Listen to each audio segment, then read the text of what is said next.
Ici, un homme qui joue à la kora et c'est lui qui représente l'ethnie des Mandingues. Voilà, alors ici nous avons un homme qui joue au balafon et c'est lui qui représente l'ethnie des Banan. Voilà, là nous avons deux lutteurs qui représentent l'ethnie des Sérères. Les Sérères? Voilà. Oui, les Sérères. Alors nous avons ici les Diola au sud du Sénégal, en Casamance. D'abord les deux garçons Diola qui doivent effectuer le rituel du bois sacré, qui est un rituel très respecté chez les Diola pour les hommes. Et là aussi, nous avons deux femmes Diola. Celle qui est assise, qui est mariée pendant plusieurs années sans pouvoir concevoir un enfant. Et là, elle retourne chez ses ancêtres pour se faire soigner dans ce rituel de fécondité. C'est bon jusque-là? Vous la suivez-moi, s'il vous plaît. Continuez.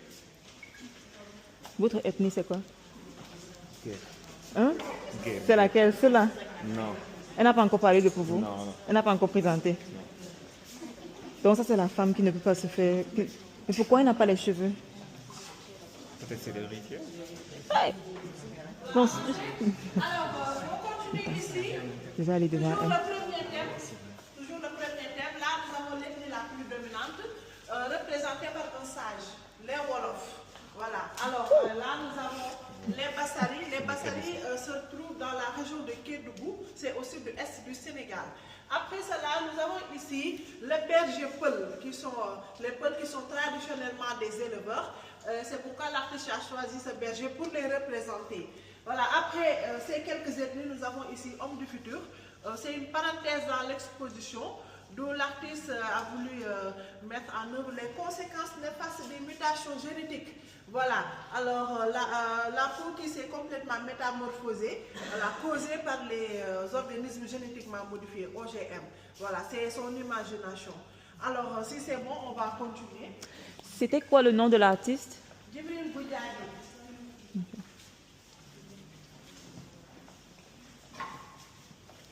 Voilà, alors ici c'est le deuxième thème. Vous pouvez avancer s'il vous plaît.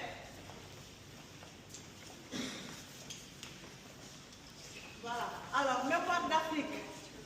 qui commence ici avec les esclaves, hommes et femmes enchaînés.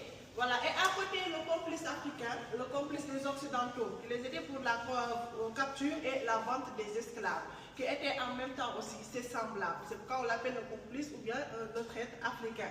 Alors, après cela, nous avons ici un alignement de 4 dignitaires africains, ces 4 messieurs-là. Le premier, c'est un roi de la Côte d'Ivoire, un roi ivoirien. Voilà, en deuxième position, nous avons ici un Moronaba du Burkina Faso. Voilà, après, nous avons en troisième position un Touareg du Niger. Voilà, et en quatrième position, nous avons ici le grand Serigne de Dakar, de la communauté Lébou, ici au Sénégal.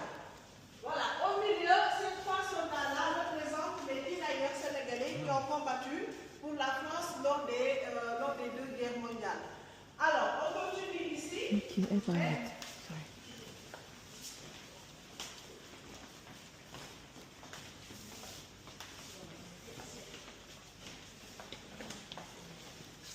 Alors, de ce côté, nous avons l'Égypte.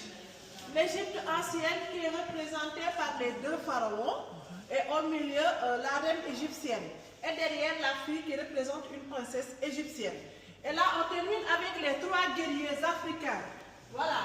Le premier guerrier, c'est le Chaka Zulu de l'Afrique du Sud. Voilà. Et au milieu, nous avons ici un guerrier Dogon du Mali. Et pour finir ici avec un Maasai du Kenya.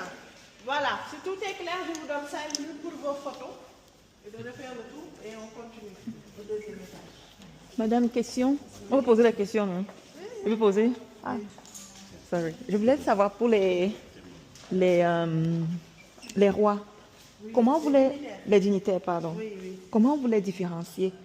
C'est-à-dire pour quelqu'un qui ne connaît pas la culture, la différence, comment est-ce qu'ils peuvent différencier? Ok, ça c'est le Sérine sénégalais, ça c'est le Niger, ça c'est le Kenya, le Ghana, Moronaba, Burkina Faso et l'autre c'est... un roi ivoirien. Donc comment est-ce qu'on peut faire la différence en regardant les statues? Vous savez, vous connaissez?